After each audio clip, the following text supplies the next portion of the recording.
Well, hello there. Today I wanted to show you how to handle cropping out areas on Pro Stitcher when you're working with flanged quilts. And we have a beautiful quilt here. This is done by Sandra, and you'll see we have a flanged border there, and in fact there's an inner one hiding away over there as well. So I have to kind of pre-plan doing the cropping out pretty carefully with a quilt like this. It's considered custom quilting because even though they may want a pantograph from edge to edge all over, we still need to do some cropping out because we don't want our machine to stitch over those areas. So how do you handle that? So here is the answer. So you're first going to mark your area on the outside. So you put your Pro Stitcher onto area and you mark the very outside borders, right, all the way around, and you pull in your pantograph, size it accordingly, and then what you do after that is you're going to crop the outside and then close the stitches. In other words, there won't be jump stitches. When you've done that, when you close the area, what you're going to do is you're going to click on baseline and then clear that area, because the baseline retains your previous information. So that's how it's going to look. I opened up an area even larger than what you see there. So this space here had pantograph, okay? So I generally will open up my pantograph and create the space to be larger than what you see on the screen. And then of course, like I said, I mark the area as I showed you on the edges of the quilt. So you're going to mark your area on your computer, put an area, mark the area, mark the area.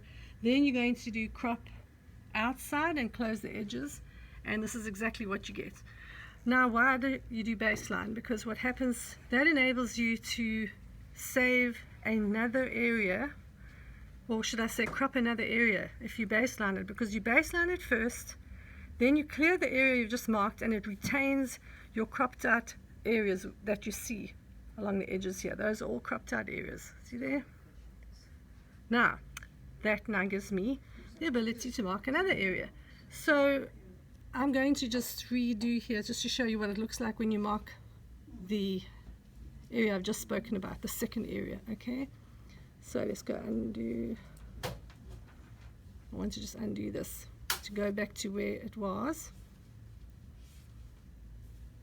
Right, so that's what you first have.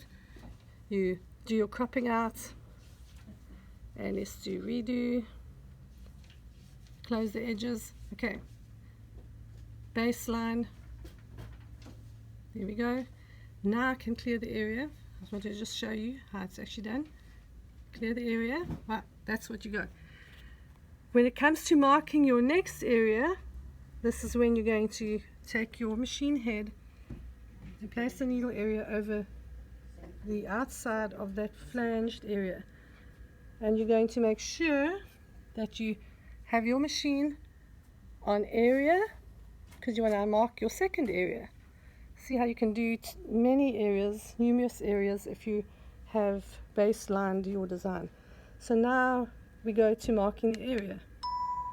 I'm working on an HQ Forte, and we have all the nice bells and whistles here, so you can mark your area on your handlebars as well, whereas obviously the older versions, you must touch the screen to mark multi-area. You see what I'm doing here? I'm marking multi-areas, but of course on my handlebar, let's find the handlebar, that's where I'm marking it there, so that I can make sure my area is marked correctly. You can see I'm doing several, even though a quilt may look 100% straight, just to be sure, we want to rather mark this step by step.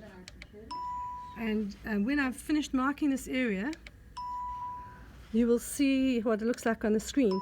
Now, if you're observing this quilt close up, you'll see I have already stitched it out, because I wanted you to see what it looks like when it's finished, so that the video is not too long. But I'm marking this area out, and you remember how I showed you what it looked like on the screen when I cropped out the first outside area, and then I baselined it, and then I went and I cleared the area and it retained the cropped out area on the outside. Now I'm doing my second clearing the area, well actually first marking it. Right, so there we have it, that's what it looks like. Now because we've baselined it, we can now clear the inside of that area. So we're going to go modify, and we're going to crop it. It's already on crop, and I want to crop the outside, sorry I beg your pardon, the inside now. There we are, but now we want to close the edges. Okay, you've marked the inside, now we're going to close the edges. See? And that's how you're going to stitch out your design. So let's just bring this back here and I'll show you close up how it stitches out. And you must mark this carefully, take your time, because you don't want to end up stitching into the flange. Now the next question you're probably thinking in your mind is, how do I handle the next lot? So when I've finished the stitch out like I just have, I actually go backwards, I undo until I've got the whole panto showing up again like I showed you with no crop out. Then I remark my area, but what I do is I first put pins in and I bring the flange back. So I put a pin around there. Now this is where you really want to mark your area carefully. So once the pins have pulled the flange back on all sides, then you're going to clear out this area on the outside. Now you're doing the opposite. And you're going to say crop outside. So the whole panto will be showing on the screen. And then I'm going to crop outside. Mark this area. Now what I usually do is I'll take about half the space between the seam here and where you see right about there, that kind of distance. So you're probably looking at 1/4 of an inch. I'll crop out 1/4 of an inch from this edge. So when I mark my area, I'm actually going to mark here, mark there, mark there. You see what I'm doing there? And when it's pinned back here, I'm marking round about over there. Let me just get the camera there, there, see, and so on. So you keep going till you get to the other bottom side of that. Then the whole area is cropped, and then you go crop outside. So in effect what you're going to do is you're going to be stitching out this area and not this, because it's already been done. Let's see on the screen here. So in that case your screen would look like, I'll show you in a second. We're going to actually, let me just do this. In that case you're going to be looking like this, or your screen will be looking like this.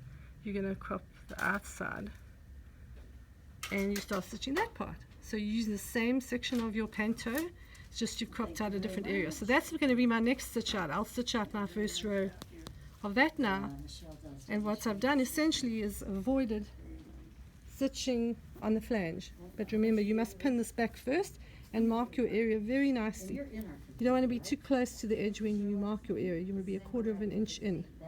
Do your stitch out, then you can take your pins and you're good. Take your pins out. So that's how you do it. Hope you enjoyed the video. Thanks.